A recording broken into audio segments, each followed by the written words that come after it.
Hello, this is Mitchell J. Rabin. Welcome back to A Better World. We're glad you're here with us. Today we're going to have another very interesting and very important show. We have with us the founder and president of a company called Preventative Countermeasure, Sal Lifrieri. Sal has been on the New York Police Department force for over 20 years, has served the city in this kind of way, helping people. He was actually part of a hostage team, helping to negotiate peaceful settlements between people in crisis situations. Well, now he's been running his own company for the past few years, helping people in different ways deal with some of the real world threats that we're facing at this point in time. One of them happens to be medical preparedness. We're facing so many things, that one of which is the avian bird flu, for instance, and there are many different conversations about the seriousness of it and the like, but being prepared is key. So we're very glad to have Sal on the show today to talk about this very earthy, real world, sobering reality that we're facing, and we all can benefit from knowing more about it. Hey, Sal. Hey, Mitch. Nice. Good to have you. Oh, thanks for having me. Good. Now, how is it that you got involved, first of all, just in this whole line of work in the first place? What was your original, incentive or motivation? I was actually spent a 20-year career with the New York City Police Department. Started out on patrol and spent some time eventually working my way through to working on homicide investigations. Career then moved into You know, in reality, if I just interrupt for Sure. 1 second, I don't think that the police department and the other departments like fire department, ambulance services, are given the proper credit that they really deserve. Oh, thank you. So, It's really, it's been a fun career. has it been? It's been a fun career. Yeah. But I had went through about 6 years in homicide investigations, and then moved into the intelligence division, where I was doing Russian organized crime, and did that for about a year. Did and you then have to learn Russian? No, no. But it's it's a typical police department thing. Take an Italian kid from the Bronx and send him to Brooklyn to work on Russians. I mean, it's just, Right. There's some bureaucracy thoughts there, but It's very funny. but I got to Life in the big city, yeah, right? got to do that for about a year, and that was a lot of fun. That was pretty interesting. Wow. And then moved into Mayor Giuliani became the mayor, and I went over to the Protective Operations Unit and was working on that for a number of years. And then the mayor had started the Office of Emergency Management, and so I got assigned to the Office of Emergency Management.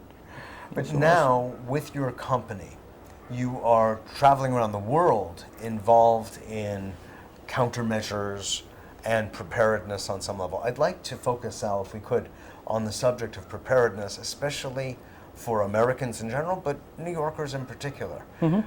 What do you see as you look at the horizon with your kind of inside knowledge? What is it that you see before us? What does it look like? Well, it's I don't want to paint the sky is falling syndrome, but I think Just we do limited have to the truth of what you know. To the truth. Yeah. I think some of the problems that we're looking at in society as a whole throughout the United States, not just limited to New York, we're looking at a number of different potential attacks coming from locations that historically we haven't been looking at. We've been looking at foreign terrorism, and we keep saying that Al Qaeda is going to come and going to conduct a series of attacks on us. And one of the things when I was doing intelligence operations always concerned me wasn't so much the Al Qaeda groups or the formal groups. The Husseins of the world didn't bother me, and the Bin Ladens didn't really bother me. Mm-hmm. The ones that really bothered me was the domestic homegrown terrorists. That was way more problematic for us, because all of our traditional investigatory methods would not be applicable to them.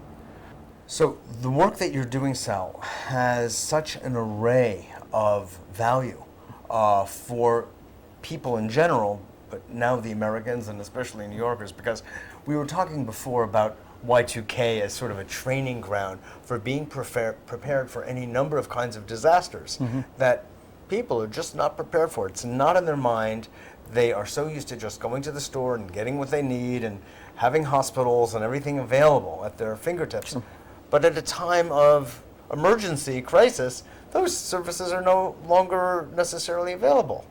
So in your worldview and your experience and what you're kind of listening to when your ear is to the ground, what do you know, if I may ask specifically, about epidemics such as, like, say, the avian bird flu? Okay. There's been, I've been equating the avian bird flu with Y2K, and you mentioned it in the same sentence, and Right. and that there is some similarity to it. You know, one of the things that I say that's different between the avian flu and Y2K is that Y2K had an end date. Yeah. The pandemic does not. But as far as preparations, It's always lurking. yeah, it's always out there, and you never know when it's going to hit, and it's just, you know, just constantly this If, constant when. threat that you're being Yeah. hit with. Right. As far as the preparations go, a lot of companies now are starting to take a look at, because again, we're not just limited to New York and not just limited to the United States. Operations nowadays rely on a global presence. You know, if you take a look at commercial real estate, to keep a building operational during a pandemic, you know, and you start getting into the basic building systems.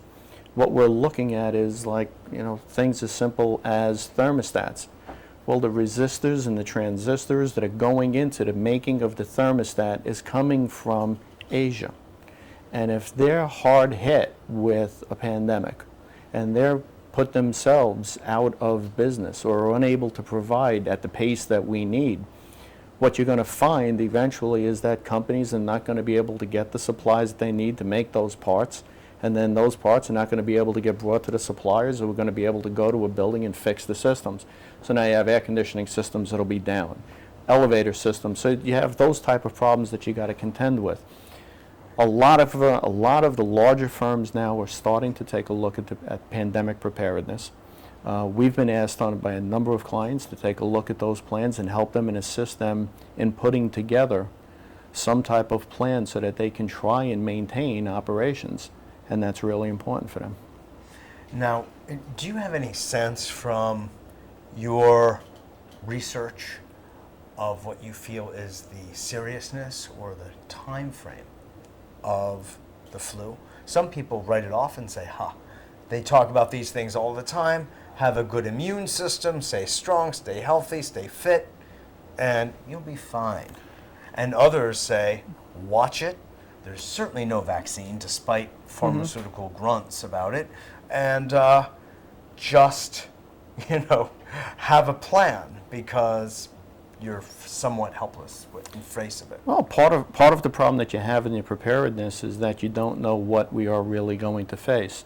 Right. When H5N1 mutates into the person-to-person capability of human transmission from person to person, they're not sure exactly what it's going to mutate into. Therefore, if you don't know what it's going to mutate to, you don't know what the vaccine, right? You don't know what vaccine is going to actually work. There's some indication that Tamiflu may wind up, working and be a preventative, but they don't know at this point. So clearly, you've got to have a strong plan in place, and that's one of the things that we've been working with our clients very closely on. What would you say for anyone occupying an urban environment, New York, LA, Chicago? What are there measures that people can take in their own homes? Well, I mean, it's not so much that within the own home that becomes problematic. It's once they get into the urban environment. When you're getting into the crowded buses, the crowded subways, when you're in the crowded elevators, when you're utilizing, the same keyboards, the same phones, the same elevator buttons. So there are a number of different things like that. Yes. Commercial real estate is starting to take a look at different preventative measures or things that may help slow down the spread. There are certain techniques, certain things that companies are doing now that they want to try and employ with not having as many personal meetings, doing a lot more of webinars and online meetings, things like that, so you keep the person-to-person contact down. But all of those things cannot be done on the fly. All of that needs proper planning. Definitely. And that's hopefully where we come So in. would you say that you see a move, a very clear trend in that direction among large corporations? Oh, definitely. Definitely. Definitely. Yeah, the Like trend, an increase of what since, let's say, last year?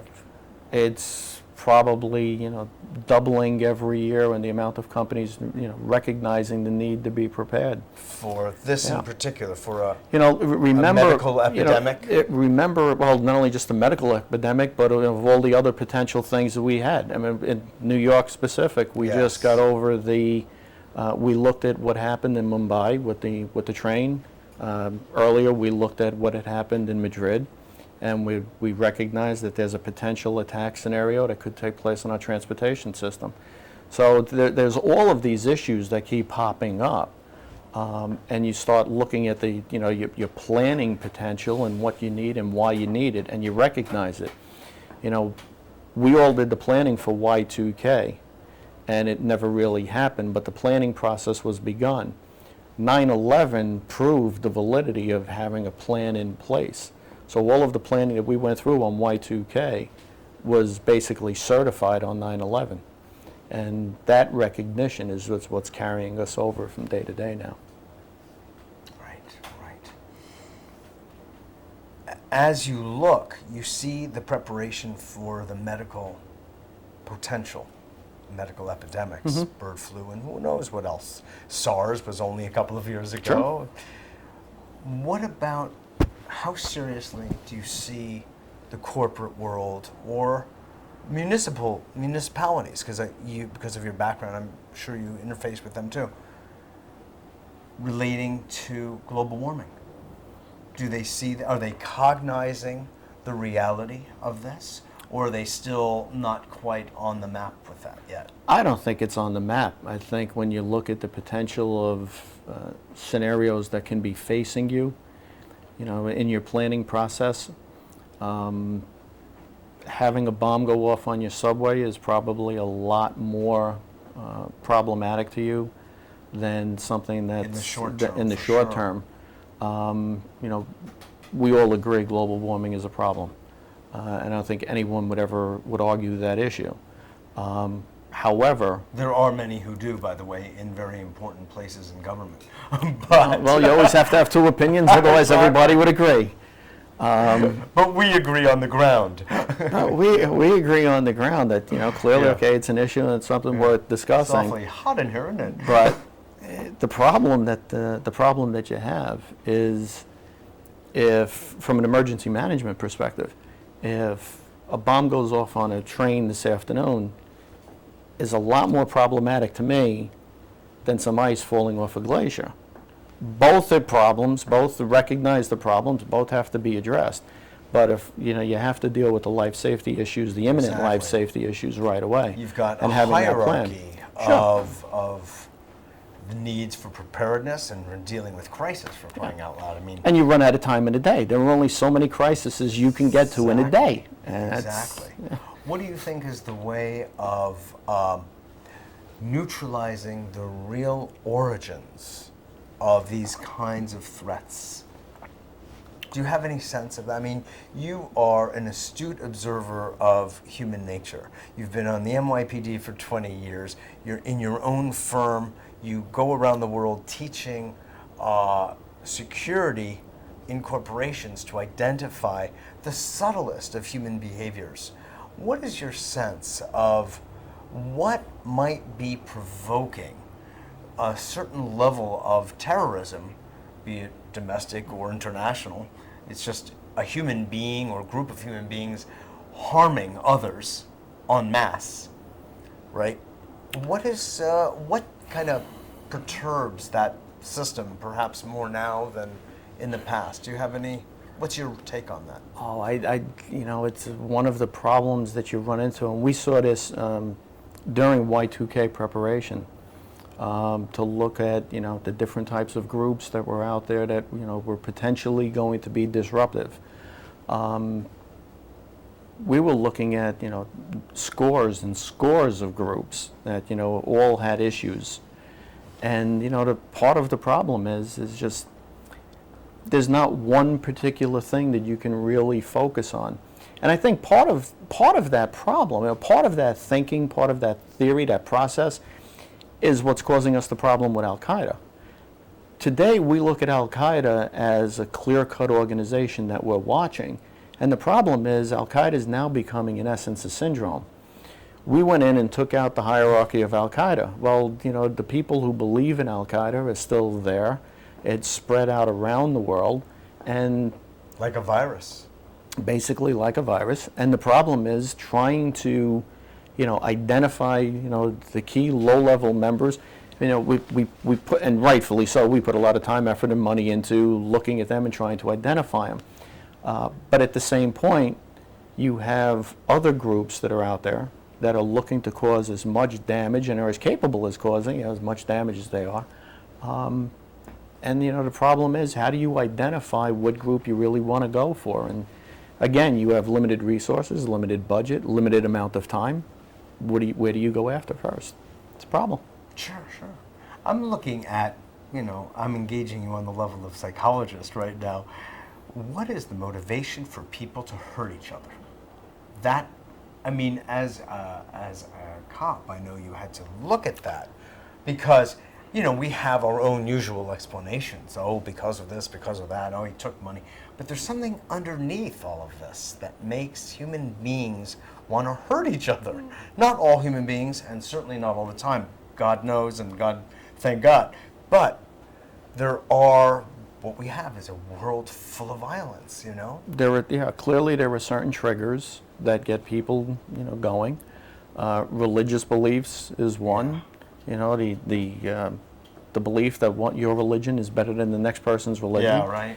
Person's politics is totally different. But then again, as the role of psychologist, you understand that the person can be there that feels that you have a problem with people that are left-handed and have blonde hair. And there's the anger. Uh-oh. Right. So what triggers that one person? And what the problem is with the advent of the internet and the capability of these people to be able to understand and get an education into being able to perform all of these terrible acts, and utilizing explosives, is a problem. And where do you go for it? It's just it's an almost overwhelming task. Truly. I think economics actually has a lot to do with it. I think that what you said also are very important things, religious, just the way people conceive of life and all of that, but, religiously, et cetera, philosophically. But I think economics and the distinctions between the haves and the have-nots, I think that aggravates things tremendously in so-called third world countries, seeing the lushness, if you will, of American and European life, and in contrast, stark contrast in many times to their own. That's clearly it's an issue. It's out there, but we also cannot lose sight of the fact that on a daily basis we pick up a newspaper and we read about someone who's tried to make. There was a situation that came out then last week. It was someone who was trying to make an explosive at home, TATP, an explosive compound. That we've seen in Madrid, we've seen in the Mumbai bombings, someone trying to make this stuff at home and blowing his lap up. Package was in his lap and it explodes and he blows himself up. What?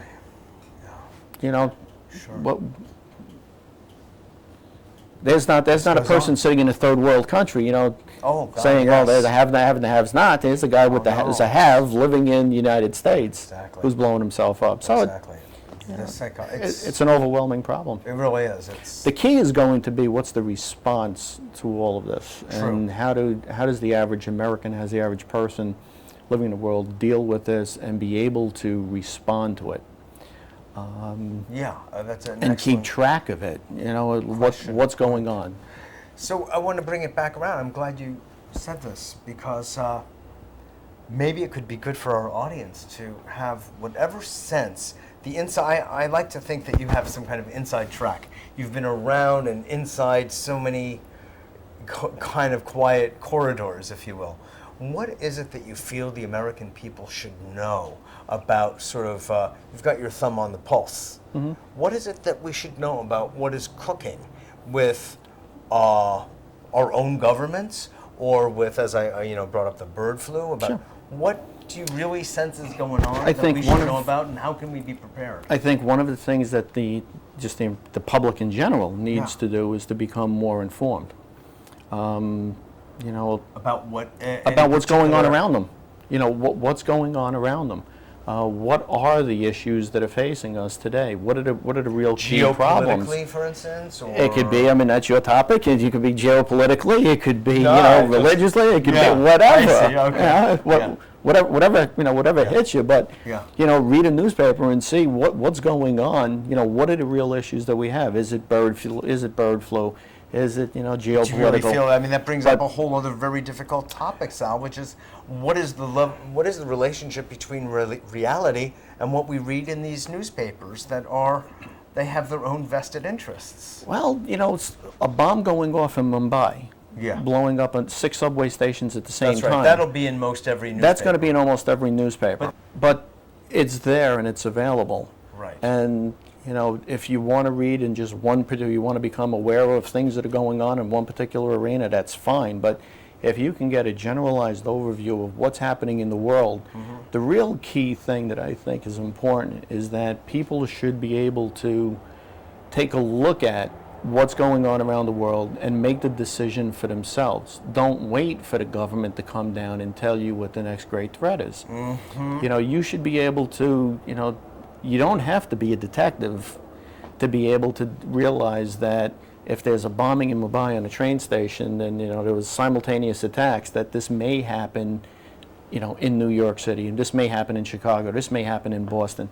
This can happen in any place that has a transportation system.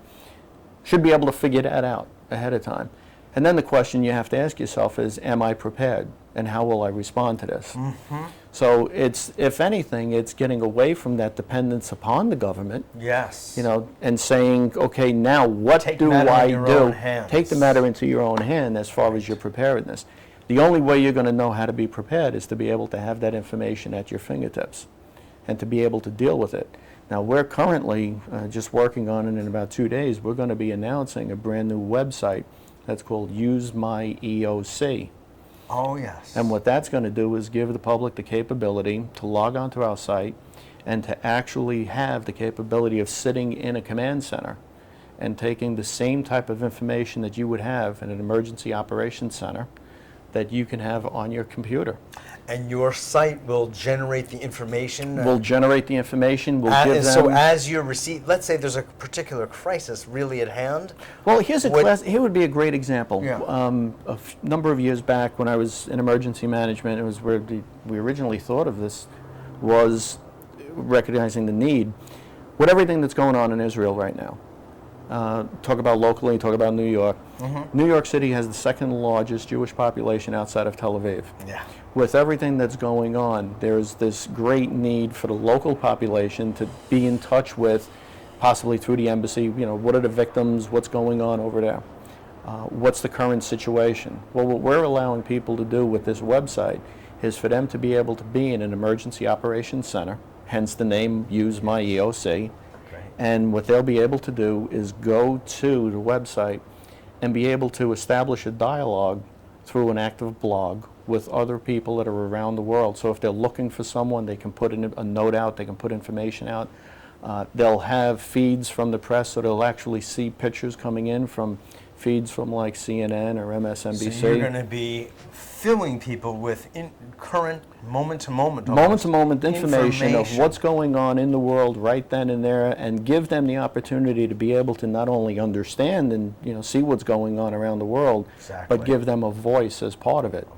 And we also have a number of private organizations that are interested in looking into this, so that retail groups can go online and and work with each other, and different types of associations like that. So it'd be a great source. It's a great resource. But it goes back to the thought that the person has to help themselves. Exactly. And they have to be able to get that information. Take responsibility on every single level. That's right. Exactly. Well, Sal, I really appreciate the work you're doing. Well, thank you. And you're really making Nice. a contribution. So. This has been fun. Good, I'm glad.